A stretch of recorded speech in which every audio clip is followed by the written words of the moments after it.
Chapter 1 secret billionaire wife. Mumbai. Time 10 AM। आज मुंबई का तापमान सामान्य था, लेकिन इस शहर के सभी छोटे बड़े बिजनेसमैन की धड़कनें थमी हुई थी, क्योंकि इस साल का टॉप 1 टेंडर आज किसी के नाम होने वाला था, जिसकी वजह से ना जाने कितनी कंपनियों के शेयर्स गिरने वाले थे, तो किसी की तरक्की की ऊंचाइयों को छूने वाले थे। सभी टॉप बिजनेसमैन की गाड़ियां एक टेंडर ऑफिस के बाहर आकर रुक रही थी, जहां मीडिया रिपोर्टर्स के साथ साथ छोटे लेवल पर काम करने वाले बिजनेसमैन पहले से ही मौजूद थे। रिपोर्टर्स को सिर्फ जलते तवे पर अपनी रोटियां सेंकनी थी।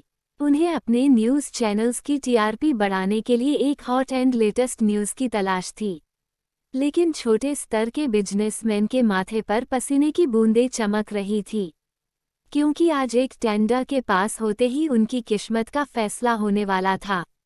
उनके शेयर्स या तो आज आसमान की बुलंदियों को छुएंगे या फिर जमीन पर लुढ़क जाएंगे। टॉप बिजनेसमैन के गाड़ियों के बाद उनके बीच एक चमचमाती स्पोर्ट्स कार आकर रुकी, जिसके पैसेंजर सीट के गेट को खोलते हुए लगभग 30 वर्ष का व्यक्ति बाहर निकला। साथ ही एक नज़र चारों तरफ देखते हुए उसने अपने कोट के बटन को बंद किया। इस वक्त उसके चेहरे पर एक व्यंग्यात्मक मुस्कान थी, जैसे वो व्यक्ति वहां मौजूद छोटे बिजनेसमैन और रिपोर्टर्स को देखकर मन ही मन में उनका मजाक उड़ा रहा हो।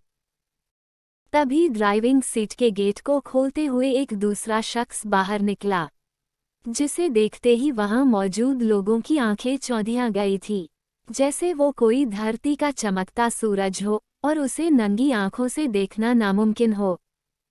उम्र लगभग 25 वर्ष, 6 feet height, muscular fit body, चेहरे पर सेट किए हुए हल्के बियर्ड, आंखों पर शेड्स, कान में ब्लूटूथ, कलाई पर बंधी महंगी रोलेक्स की watch, black three piece suit में वह इस युग का कोई युवराज नजर आ रहा था, जो अभी अभी अपने घोड़े से उतरा हो। लेकिन उस शख्स को देखते ही आधे से ज्यादा बिजनेसमैन के चेहरे की हवाएं उड़ गई थी। अपनी फटी आंखों से बस उस शख्स को ही अपलक घूरे जा रहे थे। माथे पर चमक रहे पसीने की बूंदें अब नीचे की तरफ सरकते हुए अपना रास्ता तलाश रही थी, जैसे इस शख्स की मात्र उपस्थिति ही उन्हें अपनी कब्र खोदने पर मजबूर कर रहा हो। तभी वह शख्स भी अपने थ्री पीस सूट के बटन को बंद करते हुए अपने कान का ब्लूटूथ निकाला और अपनी आंखों से शेड्स हटाते हुए अपनी कार को लॉक किया और उसकी चाबी पैसेंजर सीट से बाहर निकले शख्स के तरफ उछाल दिया, जैसे इशारों में ही उसे उसकी स्पोर्ट्स कार को पार्क करने का ऑर्डर दे रहा हो, और खुद टेंडर ऑफिस के अंदर जाने के लिए बढ़ गया। तभी उसके ऊपर कैमरे की फ्लैश और रिपोर्टर्स के सवाल कूद पड़े थे। मिस्टर युग रंधावा, आपको क्या लगता है इस साल का टॉप 1 टेंडर किसके नाम होने वाला है? एक रिपोर्टर ने कहा, आपकी कंपनी अभी मार्केट की सबसे नई कंपनी है, तो आपको लगता है कि इस साल का टेंडर आपकी कंपनी को मिल सकता है? दूसरे रिपोर्टर ने कहा, हमने अब तक के आंकड़ों को देखा है, हर साल का ये टेंडर किसी एक्सपीरियंस्ड कंपनी को ही मिला है। फिर क्या सोचकर इस बार आपने भी इस टेंडर के लिए अपना नाम नॉमिनेशन लिस्ट में डाला था? तीसरे ने कहा, मिस्टर युग, कहीं ऐसा तो नहीं कि इस बार भी आप अपने डैड की वजह से यहाँ आए हुए हैं? क्योंकि अब तक के आंकड़े यही कहते हैं कि आप भी उसी प्रोजेक्ट्स में इन्वॉल्व होते हैं जिसमें आपके डैड होते हैं। कहीं ये आप बाप बेटों की कोई मिली भगत तो नहीं? चौथे रिपोर्टर ने कहा।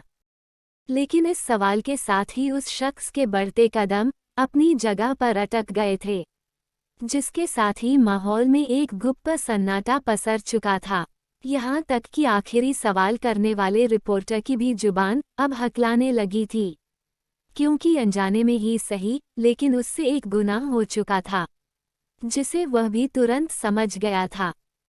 तभी वह शख्स भी उस रिपोर्टर्स के तरफ घूमते हुए उसके गले में लटक रहे उसकी आइडेंटिटी कार्ड को सीधा किया। उस पर छपे उसके फोटो के साथ उसके नाम को पढ़ते हुए बोला, बाप बेटों की मिली भगत में बेटा आबाद और बाप बर्बाद नहीं होता। अब तक के इस आंकड़े को नहीं पढ़ा था।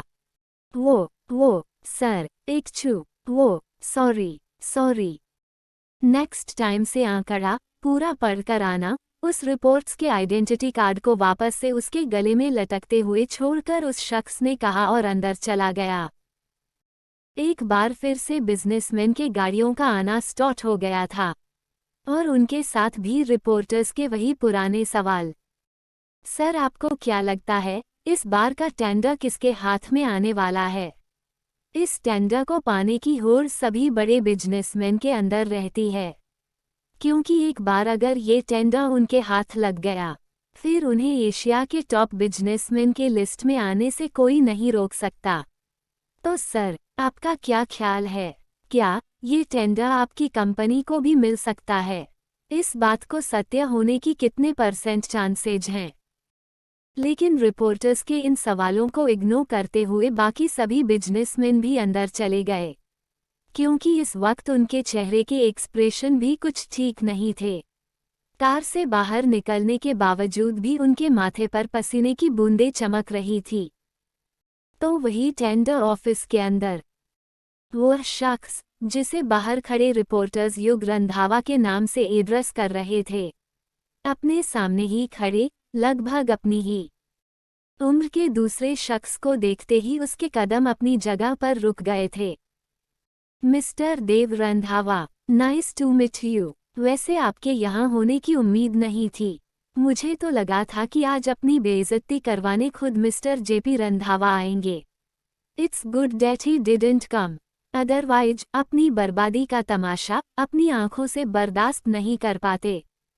यू हल्के गुस्से से युग रंधावा के सामने ही खड़े उस दूसरे शख्स यानी कि देव रंधावा ने कहा, लेकिन एक नज़र चारों तरफ देखते हुए उसने खुद के गुस्से पर काबू किया और चेहरे पर एक जबरदस्ती की मुस्कान लाते हुए बोला, युग सॉरी मिस्टर युग रंधावा, आसमान में ज़्यादा देर तक अपने पंखों को फड़फड़ाना बुरी बात नहीं है, लेकिन एक बात याद रखना, आसमान में उड़ने वाला परिंदा कितनी ही ऊंचाई की उड़ान क्यों ना भर ले, एक वक्त के बाद उसे जमीन पर ही आना पड़ता है। देव रंधावा ने कहा, जिसकी बातों को सुनकर उसके सामने ही खड़ा युंग, जिसके चेहरे के एक्सप्रेशन कुछ खास अच्छे नजर नहीं आ रहे थे, शायद वो देव को उसकी बातों का जवाब देना चाहता था, लेकिन तभी लगभग सभी बिजनेसर में इसकी मौजूदगी को देखते हुए एक अनाउंसमेंट हुआ।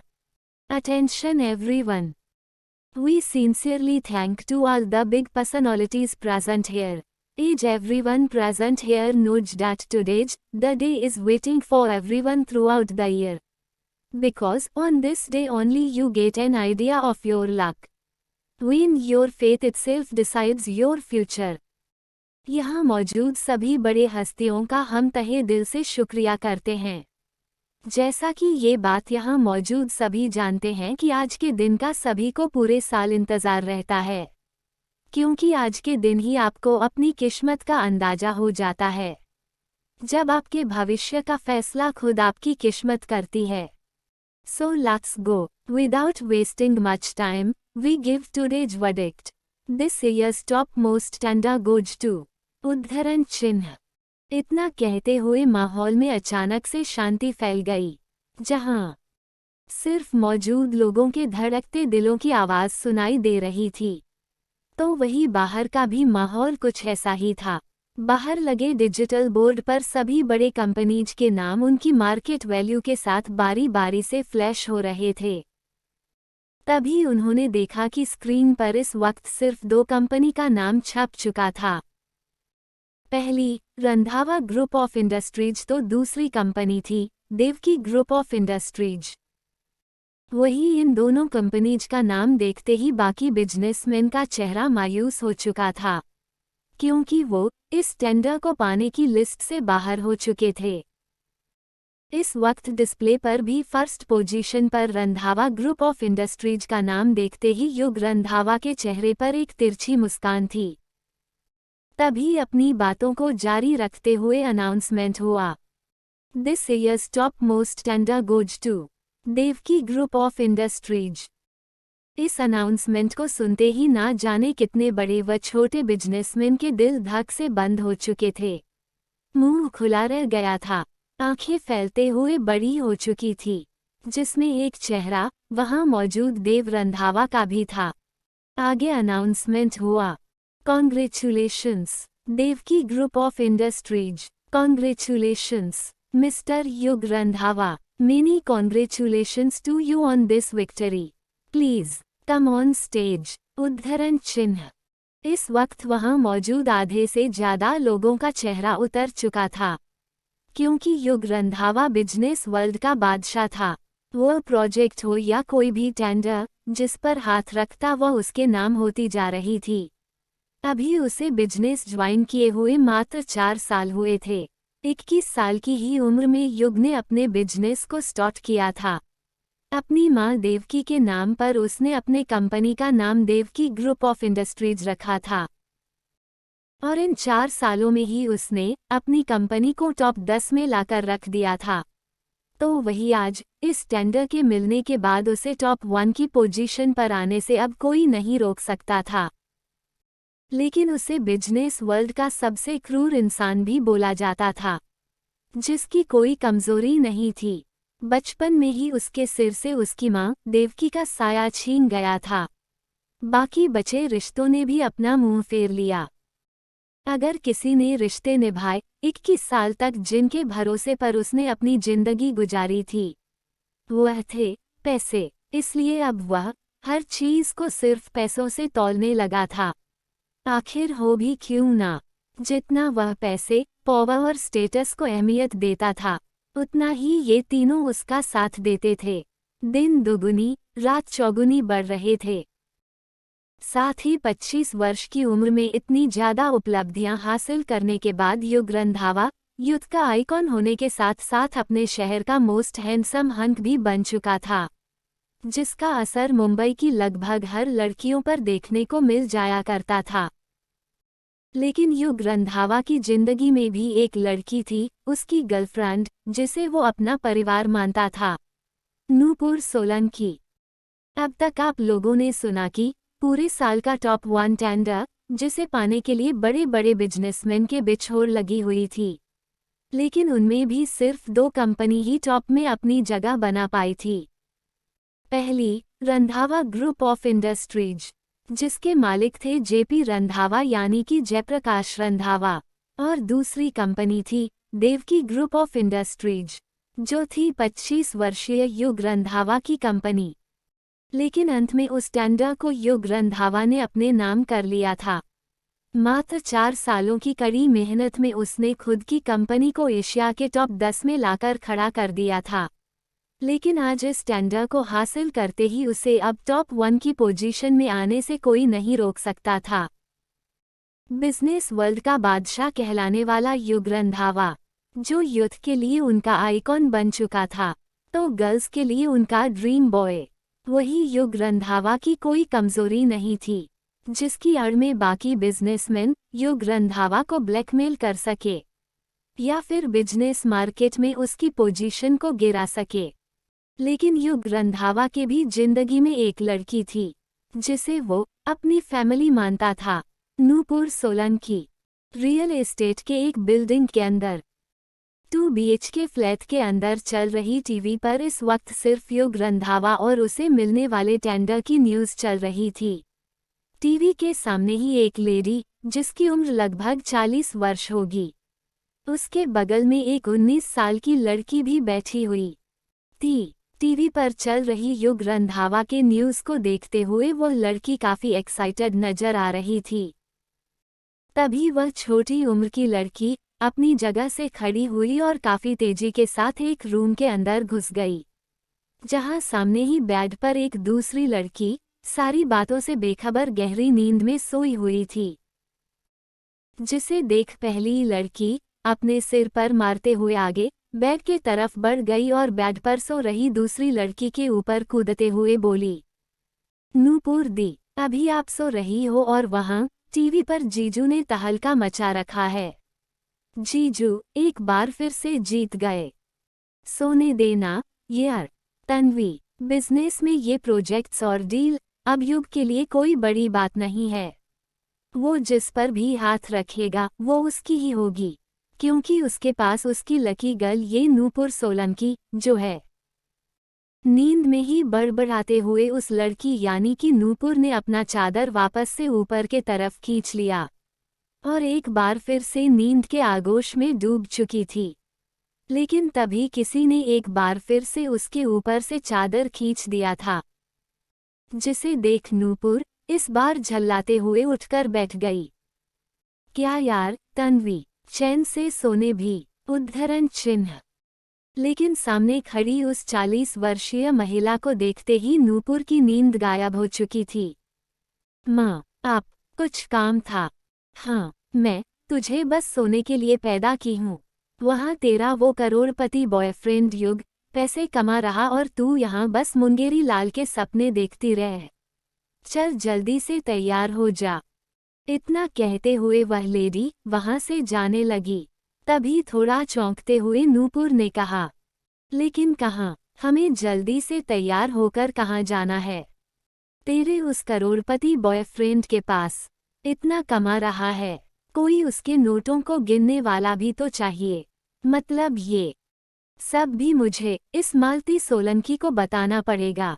उस लेडी ने कहा, माँ, हमें युग से हर रोज इस तरह पैसे नहीं ऐंठना चाहिए। हमें उसके सीधेपन का इतना भी फायदा नहीं उठाना चाहिए। मैं क्या कहती हूँ, हम आज नहीं जाते हैं, कॉल पर ही उसे कॉन्ग्रेचुलेट कर देते हैं। मिलने फिर कभी चले जाएंगे। एक बार फिर से चादर ऊपर की तरफ खींचते हुए नूपुर ने कहा। लेकिन उसकी बातों को सुनकर मालती यानी कि उसकी माँ की भौहें ऊपर तन गई। चेहरे पर हल्की गुस्से की लकीरें उभरने लगी थी। वह गुस्से से उफनते हुए कुछ कहती, उससे पहले ही तन्वी इस बार नूपुर के हाथ से चादर खींचते हुए बोली, ओ कमॉन दी, हम लोग जीजू से कोई मुफ्त के पैसे नहीं ले रहे हैं। उनके पास, उनके साथ, उनका अपना कोई नहीं है। उनके जिंदा बाप भाई भी उनके साथ नहीं है। वो समझो तो पूरी तरह से अनाथ ही हैं और हमने उन्हें एक फैमिली दिया है, तो इस नाते से उनका इतना तो फर्ज बनता है। और आप भी ये मत भूलो कि आज जो हम ठाठ से है, अपनी फ्रेंड्स के सामने जो आप इतने हाई क्लास मेंटेन करके रखी हो ना, वो जीजू के बदौलत है। तो प्लीज अपना ये सावित्री वाला ड्रामा बंद करो और जल्दी से रेडी हो जाओ। कुछ सीख अपनी छोटी बहन से। बस उम्र में छोटी है, लेकिन दिमाग तेरे से कहीं ज्यादा चला लेती है। इतना कहते हुए मालती अपनी छोटी बेटी तन्वी के साथ रूम से बाहर निकल गई। जिनके जाते ही नूपुर एक बार फिर से बेड पर लेट गई थी। एक छोटा 2 मंजिला मकान, जिसके ऊपरी मंजिल के अंदर लगभग 37 से 38 साल की लेडी जो लगातार खांसते हुए किसी को आवाज दे रही थी। ओरा ओरा, सुबह हो गई है, अभी तुम्हें राशन की डिलीवरी करने भी जाना है। उठ जाओ ओरा। सूरज सिर पर चढ़ चुका है, लेकिन क्या मजाल जो ये लड़की उठ जाए। इस लड़की ने तो मेरा जीना हराम कर रखा है। ओरा ओरा। लेकिन दूसरी तरफ से कोई जवाब न आता हुआ देख उस लेडी ने किचन से एक चिमटा उठाया और एक बार फिर से उस लड़की को आवाज देते हुए एक रूम के अंदर चली गई, जहां एक छोटे से बेड पर एक लड़की खुद को चादर के अंदर छिपाया आराम से सो रही थी। उसके पास ही एक आंखों वाला टेडी बियर जो काफी गंदा व भद्दा नजर आ रहा था। उसके फर भी काफी जगह से झड़ चुके थे। पिंक कलर के उस टेडी बियर का रंग भी काफी धूमिल व गंदा हो चुका था। वही उस रूम की हालत भी कुछ खास नहीं थी। बेड पर बिछी बेडशीट से लेकर उसके उड़े हुए चादर भी काफी पुरानी व धूमिल नजर आ रही थी। बिच बिच में उस पर कई पट्टियों को टांक कर शायद उसके ऐब को ढका गया था। तब तक वह लेडी भी एक हाथ को मुंह पर रखे हल्का खांसते हुए दूसरे हाथ में एक चिमटा को पकड़े उस लड़की के सामने जाकर खड़ी हो गई। कुछ सेकंड्स तक उसे गुस्से व चिढ़ भरे भाव से देखते हुए उसके ऊपर अपना चिमटा बरसाना शुरू कर दिया था। तो वही 3 से 4 चिमटे की मार से वह लड़की औरा हल्का चिंकते हुए उठ बैठी। अम्मा, चोट लग रही है। एक लगभग 19 साल की लड़की, बालों को 2 चोटियों में गूंथे हुए, पतला शरीर, एक पुराने टी शर्ट को पहनी हुई, जिसके टी शर्ट पर बने डिजाइन भी अब धूमिल हो चुके थे, हल्के दर्द से कराहते हुए उठ बैठी थी। जो उठते ही उस लेडी यानी कि अपनी माँ के चिमटे से बचने की कोशिश करते हुए आगे बोली, अम्मा, बस भी करो, चोट लग रही है, हम अभी जा रहे हैं। और देखना 5 मिनट के अंदर ही सबको राशन पहुंचाकर तुरंत आ भी जाएंगे। आप ख्वामख्वाह हर वक्त इतनी चढ़ी रहती हो। अपने बैग से जल्दी से उठते हुए उस लड़की यानी कि औरा ने कहा, और एक तरफ जमीन पर पड़े 2 जोड़ी चप्पल को पहनते हुए वह घर से बाहर निकल आई और कुछ दूर पैदल चलने के बाद जल्दी से एक ग्रोसरी शॉप के अंदर जाते हुए बोली, गुड मॉर्निंग विक्टर, आज किसके यहाँ डिलीवरी देने जाना है? 12वीं तक पास हो चुकी हो, लेकिन इतना भी तमीज़ नहीं कि बड़ों के साथ कैसे बात करते हैं। शॉप के अंदर कैश काउंटर पर खड़ा एक आदमी हल्का चिढ़ते हुए बोला, जो शायद यही विक्टर था।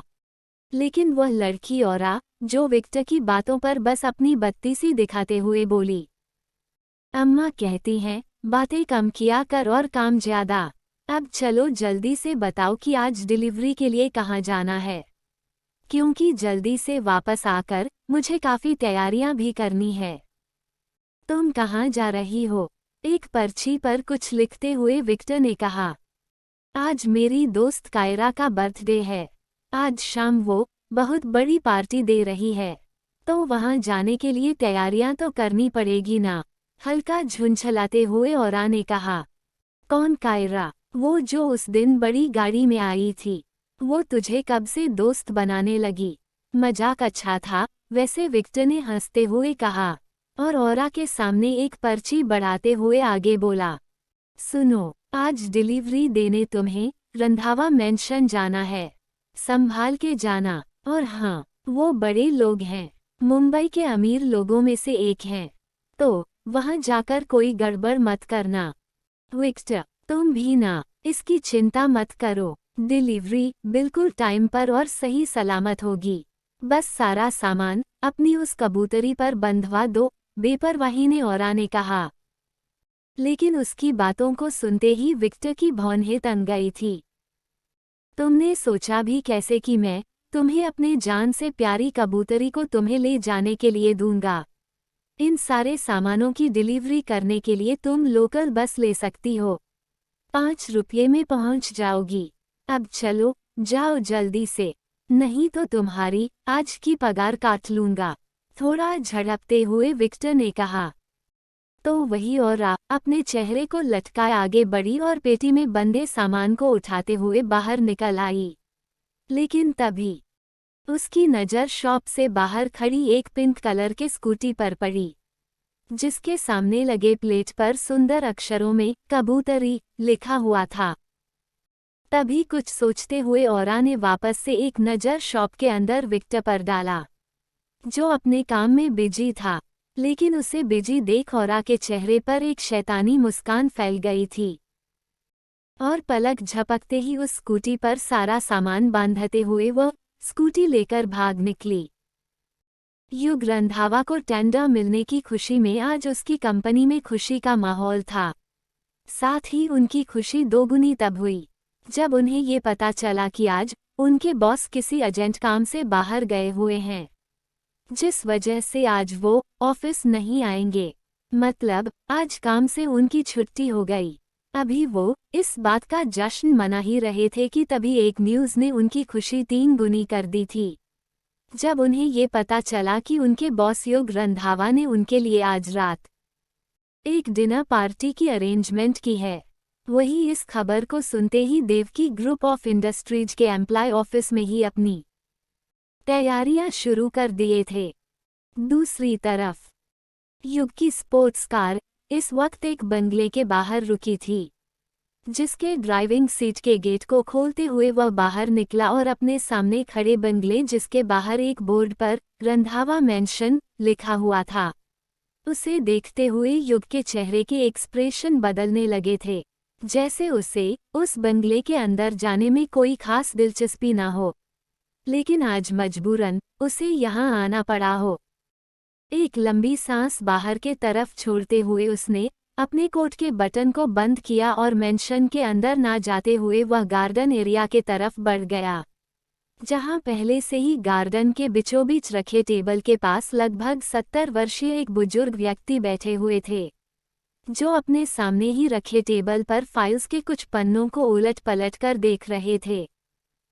तभी उनकी नज़र भी अपनी तरफ आते हुए युग पर पड़ चुकी थी, जिसके साथ ही वह चेहरे पर एक तिरछी मुस्कान लिए हुए बोले, आज पूरे 7 साल बाद देख रहा हूँ।